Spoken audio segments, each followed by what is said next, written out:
नमस्कार साथियों, आज हम देखेंगे 15 जीके के क्वेश्चन जो कि पेपरों में पूछे जा सकते हैं और ऐसे कुछ क्वेश्चन तो पेपरों में पूछे गए हैं, इसलिए हम एक एक करके उनको देखते हैं और उनके जवाब भी देखेंगे। ठीक, पहला है, कौन कौन से नगर सिंधु सभ्यता के बंदरगाह नगर थे? पहला है लोथल एवं सतकागेंडर, दूसरा है अल्लाह-दीनो एवं बालाकोट, तीसरा है कुन-तासी, चौथा है इनमें से कोई, इनमें से सभी। तो इसका मतलब सही जवाब ये होगा, इनमें से सभी। ठीक, अगला प्रश्न, किस पशु के अवशेष सिंधु घाटी सभ्यता में प्राप्त नहीं हुए हैं? पहला शेर, दूसरा घोड़ा, तीसरा गाय, चौथा हाथी। इसका सही जवाब घोड़ा। अगला प्रश्न देखते हैं, मोहनजोदड़ो से प्राप्त पशुपति शिव या आदिशिव मुहर में किन किन जानवरों का अंकन हुआ है? पहला है व्याघ्र एवं हाथी, दूसरा गैंडा एवं भैंसा, तीसरा हिरण, चौथा इनमें से सभी। तो इसमें इनमें से सभी सही है। ठीक, अगला प्रश्न है, हड़प्पाकालीन स्थलों में अभी तक किस धातु की प्राप्ति नहीं हुई है? पहला है तांबा, दूसरा है स्वर्ण, तीसरा चांदी, चौथा है लोहा। इसका सही जवाब क्या होगा? लोहा की प्राप्ति नहीं हुई है। ठीक, अगला प्रश्न देखते हैं,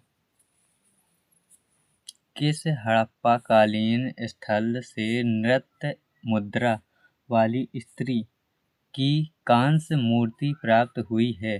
पहला है मोहनजोदड़ो से, दूसरा है कालीबंगा से, तीसरा है हड़प्पा से, चौथा है बड़ावली से। तो इसका सही जवाब कहाँ से हुई प्राप्ति? मोहनजोदड़ो से। ठीक, अगला प्रश्न देखते हैं, निम्नलिखित हड़प्पीय स्थलों में से कौन मनका निर्माण का एक विशिष्ट केंद्र था? पहला है लोथल, दूसरा है बालाकोट, तीसरा है आमरी, चौथा है कोट दीजी। इसका सही जवाब होगा क्या? लोथल।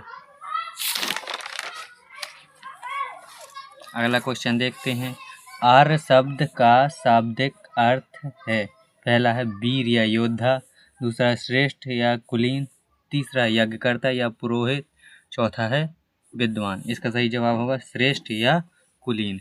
अगला प्रश्न देखते हैं, इनमें से किस फसल का ज्ञान वैदिक काल के लोगों को नहीं था? पहला है जौ, दूसरा है गेहूं, तीसरा है चावल, चौथा है तंबाकू। तो इसका मतलब क्या है? तंबाकू का इनको ज्ञान नहीं था। ठीक, अगला प्रश्न देखते हैं, वैशेषिक दर्शन के प्रतिपादक हैं?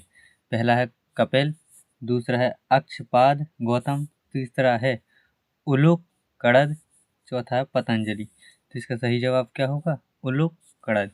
कौन है इसके प्रतिपादक? उलूक कड़द। अगला प्रश्न देखते हैं, किस देवता के लिए ऋग्वेद में पुरंदर शब्द का प्रयोग हुआ है? किस देवता के यहाँ? तो पहला है इंद्र, दूसरा अग्नि, तीसरा है वरुण, चौथा है सोम। तो किस देवता के लिए हुआ? इंद्रदेव के लिए हुआ। अगला प्रश्न देखते हैं, वैदिक धर्म का मुख्य लक्षण इनमें से किसकी उपासना था? मतलब किसका था? तो पहला है प्रकृति का, दूसरा पशुपति का, तीसरा देवी माता का, चौथा है त्रिमूर्ति का। तो इसका सही किसका जवाब है? प्रकृति का था। अगला प्रश्न देखते हैं, पुराणों की संख्या कितनी है? पहला है 18, दूसरा 19, तीसरा 20, चौथा है 21। तो हमारे पुराण कितने होते हैं? 18।